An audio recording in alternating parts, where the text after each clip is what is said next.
Ayan guys, good morning. Gagawa na naman tayo ng DIY indoor sampayan. Ayan, nakita nyo? Oh, 'di ba? Ang ganda no. Sana all.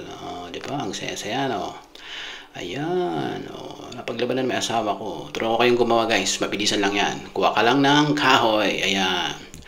Ayan, pinagputol-putol ko na 'yan Tapos ginawa ko siya na parang bracket. Tapos screw lang pinagdugtong ko diyan, black screw. Tapos nilagyan natin ito, keyhole hanger ang tawag dyan in-order ko lang yun sa online ganyan, kabit mo lang siya ng ganyan guys, yan, may butas yan dyan mo i-hook yung black screw dun sa pader na kinabit ko, yan, nakita mo, tingnan mo Miggy, hindi makita yan, ilan yan na, 1, 2, 3, 4, okay, 4, tapos kailangan mo rin ng tubo, ayan, pwede ring square, pwede bilog, ito 1 by 1 na tubo to depende sa'yo, ayan. Mas mahaba yung sa taas Just yung sa ilalim niya, mas maiksi para hindi ka mabangga. Ayan, nakita mo yan? Nag-screw na rin ako dyan. Ayan, taas baba.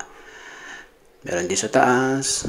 Ayan. Tapos meron din sa kaliwang side or kanan. Ayan, kanan na side at sa baba.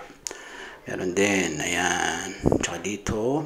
Oops, may nakasabit. Ayan. Ayan, tanggalin mo yan nakasabit para may sabit. Okay, try natin guys. Ayan, hook natin. Yan yung butas, di ba? Kita mo yan? Yan.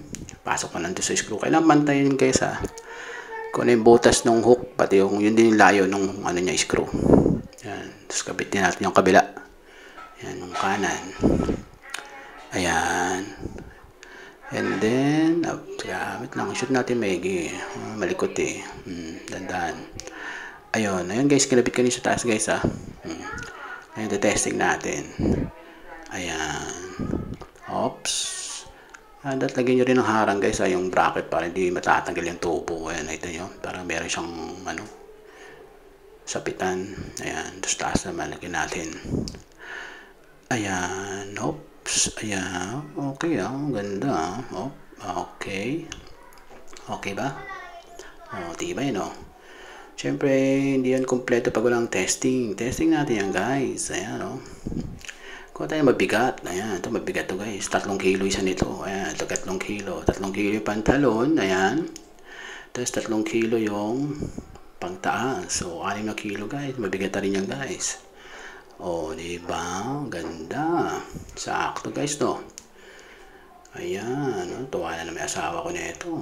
Matik yan. Ayan. After nakabit. Ayan na. Nagamit na ng asawa ko. Diba? Ganda-ganda. Anli na ba na yung asawa ko? Anli sampay pa. Okay. Thank you guys sa panonood. Hanggang dito na lang. See you next time sa next video. Babush! Diba? Ang ganda-ganda.